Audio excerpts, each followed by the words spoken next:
नमस्कार मित्रांनो, राज्यातील लाखो शेतकरी गेल्या अनेक महिन्यांपासून एका मोठ्या निर्णयाची वाट पाहत आहेत. कारण एका बाजूला वाढतं कर्ज, दुसऱ्या बाजूला निसर्गाचं नुकसान आणि त्यातच सतत वाढणारा आर्थिक ताण. अनेक शेतकरी आजही थकीत कर्जाच्या ओझ्याखाली दबलेले आहेत. काहींना नवीन पीक कर्ज मिळत नाही, तर काही शेतकरी अजूनही कर्जमाफीच्या प्रतीक्षेत दिवस मोजत आहेत. पण मित्रांनो, आता या सगळ्यामध्ये एक मोठी अपडेट समोर येत आहे. कारण 31 मे 2026 रोजी राज्य शासनाच्या माध्यमातून शेतकऱ्यांच्या कर्जमाफीबाबत मोठी घोषणा होण्याची शक्यता ही व्यक्त केली जात आहे. आणि याच दिवशी या संदर्भातील महत्वाचा निर्णय जाहीर केला जाऊ शकतो. मित्रांनो, गेल्या अनेक दिवसांपासून आपण सतत पाहत होतो कर्जमाफीबाबत शासन स्तरावर विविध हालचाली सुरू आहेत.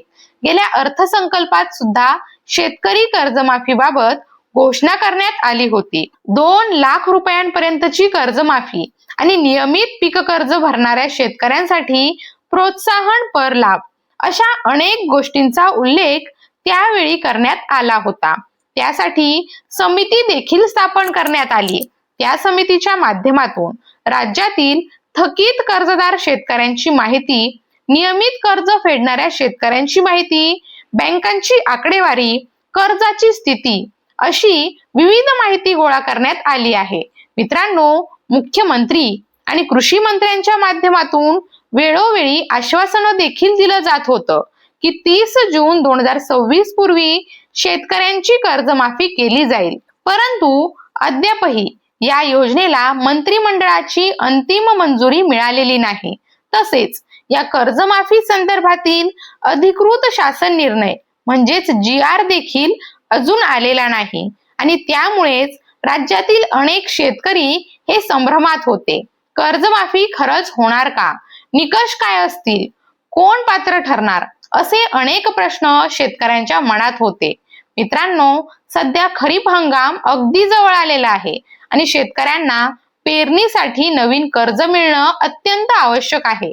कारण गेल्या 4-5 वर्षांपासून सततच वेगवेगळ्या प्रकारचं नुकसान होताना दिसत आहे.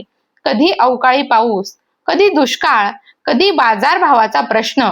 या सगळ्यामुळे अनेक शेतकरी आर्थिकदृष्ट्या अडचणीत आले आहेत. अशा परिस्थितीमध्ये जर शेतकऱ्यांना वेळेत नवीन पीक कर्ज मिळालं नाही तर येणारा हंगाम देखील संकटात येऊ शकतो. आणि म्हणूनच पेरणीपूर्वीच कर्जमाफीची प्रक्रिया पूर्ण करावी अशी मोठी मागणी शासनाकडे सातत्याने केली जात आहे. मित्रांनो, गेल्या काही दिवसांमध्ये सहकार विभागाकडून देखील मोठ्या प्रमाणात हालचाली सुरू असल्याचं पाहायला मिळालं. काही ठिकाणी कर्मचाऱ्यांच्या सुट्ट्या देखील रद्द करण्यात आल्याची माहिती समोर आली आणि युद्ध पातळीवर काम सुरू असल्याचं सांगितलं जात आहे. यामध्ये पात्र आणि अपात्र शेतकऱ्यांचं वर्गीकरण, कर्जाची पडताळणी, बँकांची माहिती, निकषांची तयारी अशा विविध प्रक्रिया सुरू असल्याचं बोललं जात आहे. आता सर्वांची नजर लागली आहे ती फक्त या योजनेच्या अंतिम निकषांकडे, मंत्रिमंडळाच्या मंजुरीकडे आणि अधिकृत GR कडे. मित्रांनो, अलीकडेच राज्यस्तरीय बँकर्स समितीची बैठक देखील पार पडली. या बैठकीत शासनाकडून काही अतिरिक्त माहिती मागवण्यात आल्याचं सांगितलं जात आहे. तसेच 22 मे 2026 रोजी आयुक्त स्तरावर देखील आढावा बैठक घेण्यात आल्याची माहिती समोर आली. यावरून कर्जमाफीसाठी आवश्यक असलेली माहिती, आकडेवारी आणि अंमलबजावणीची तयारी ही प्रक्रिया अंतिम टप्प्यामध्ये असल्याची चर्चा सुरू आहे.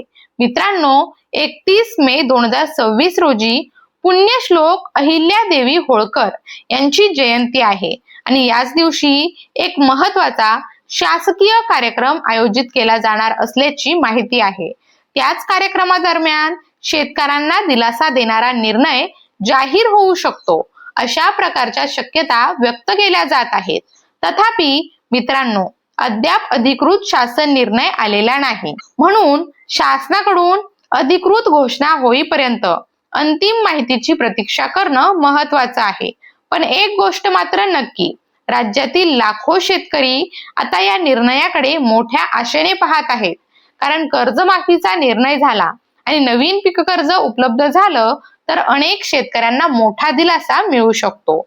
मित्रांनो, या संदर्भात पुढे जे काही नवीन अपडेट्स येतील, निकष, पात्रता, GR, अर्ज प्रक्रिया, लाभार्थी यादी या सर्व माहितीबद्दल आपण वेळोवेळी जाणून घेण्याचा प्रयत्न करणार आहोत. म्हणून अशाच प्रकारच्या शेतकरी अपडेटसाठी व्हिडिओला लाईक करा, चॅनलला सबस्क्राईब करा. पुन्हा भेटूया नवीन अपडेटसह. तोपर्यंत धन्यवाद.